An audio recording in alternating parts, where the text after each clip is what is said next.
All right. Well, Biden is coming into office wanting to look like he's going to make a big show of overturning the entire Trump presidency.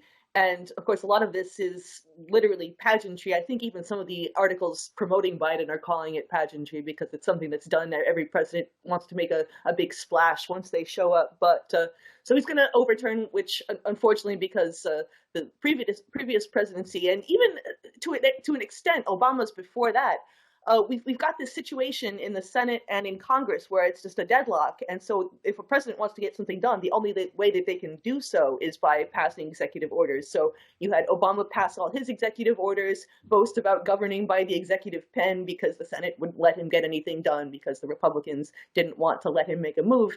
And then Trump came in and reversed a bunch of those.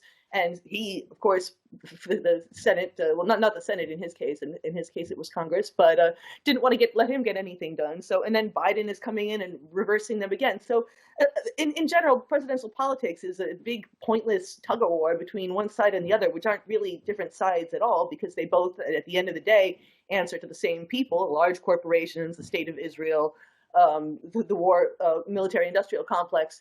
And so it's this big show of like pro wrestling style theatrics where nothing really gets done. Now, Biden is talking about how he wants to unite all of these children with their families, even though his old boss, Barack Obama, deported more people, more illegal immigrants than Trump did.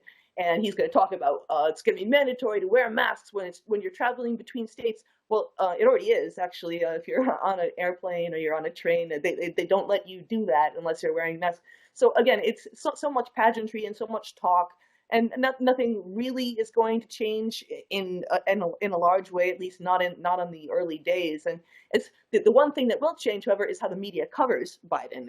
They've covered Trump by focusing on the deaths during the coronavirus pandemic, and for Biden, they'll lay off that a little bit because they want to make him look like he's getting something done, even though the science behind masks is not at all what the media proclaims it is. But they're gonna make it look like Biden is actually accomplishing something with his mandate that already exists. And so basically, the difference between the two presidents is very, very slight, but the difference in the media coverage will be the major difference. And because people consume their politics through media, that will be what everyone remarks upon. And oh, things are getting so much better under Biden.